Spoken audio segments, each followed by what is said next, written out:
શાનો વઘાર થાય? સિંગ ભજીયાના શાકનો. એકદમ સાદું સિમ્પલ ફટાફટ બની જાય અને મસ્ત લાગે પાછું ખાવામાં મસ્ત. આમ તો બધું અલગ અલગ કરવું હોય ને એનું તો અલગ એ થાય. આદુ લસણ મરચાં એવું જુદું જુદું, એક ડુંગળી એક ટામેટું એવું જુદું જુદું ક્રશ કરવું એ થાય. પણ આજ મોડું થતું હતું ને મારે એટલે બધું ભેગું ક્રશ કરી દીધું. બરાબર. 1 ઇંચ જેટલો આદુનો ટુકડો, એક લીલું મરચું, 3-4 લસણની કળી, એક આવડું ટામેટું ને એક ડુંગળી. આરામથી 3-4 જાણા થઈ જશે એટલામાં. બરાબર. એમ સીધું આ વઘારી દીધું, જીરું હિંગ નાખીને. બહાર જ્યાં હોય ને અને પછી મોડું થયું હોય ખાવાનું હું બનાવીશું તો આ ફટાફટ બની જાય. આ બધું વઘારી દીધું. હવે આ 2-5 મિનિટમાં ચડી જશે એટલે આપણે રોટલી કરી દઈએ તો રોટલી તૈયારી થઈ જાય. બરાબર. ચડવા દો. ચડી જ. હવ જો તેલ છૂટવા માંડ્યું. આ મીઠું નાખી દીધું. ગ્રેવીનું જ નાખવાનું. સિંગ ભજીયામાં તો મીઠું ને બધું મસાલા હોય જ એટલે એના કશા નહીં કરવાના, ખાલી આટલાના જ કરવાના. થોડું મરચું ને હળદર ને ધાણા જીરું. હવે સીધું હલાવી સિંગ ભજીયા એડ કરી દેવાના. મસાલાવાળા થઈ જાય ને.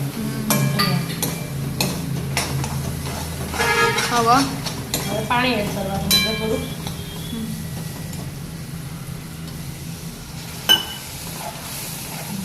હવે તેલ સ્વીટ હતા ચડવા દેવા. શાક કમ્પ્લીટ. શાક તૈયાર. લીલા ધાણા નાખી દેવાનું. હું બોલાવતી એવું ખાવા વાળા. હેડો હાવ. હેડો પપ્પા પિક્ચર જોવા જઈએ. ધુરંધર ધ રિવેન્જ. હા આવી છે. શનિવારે બુક કરાવે બપોરનું. ઓય નહીં ખબર, એ પૂછવું પડે, એ ખબર નહીં. એટલા 4 કલાકનો શો. 4 કલાક 3 કલાક 55 મિનિટ. એટલું જતું નથી. ના ના એટલું બધું નતું. એ 3.5 કલાકનો હતો. આ તો 4 કલાક.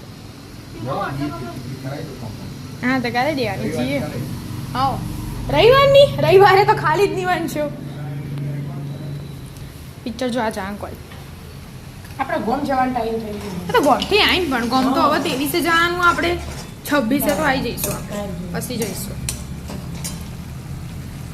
હવે થોડી વાર ચડવા દેવાનું કે તૈયારી જ છે જો. ચડવા દો. થઈ ગયું શાક? હા શાક તૈયાર. આ લીલા ધાણા નાખી દીધા મસ્ત મજાના. લેડો પપ્પા. હા શાક બની ગયું. શાક બની ગયું. શાકના રોટલી છાશ. મસ્ત મજાનું સિંગ ભજીયાનું શાક. બસ બસ બસ. આજ 2 જણને ખાવા નહીં, 3 જણને આટલું શાક ચાલી રહેલું એટલે માપનું જ બનાવ્યું. આપે તેણી. હા એટલે રાધે રાધે. રાધે રાધે.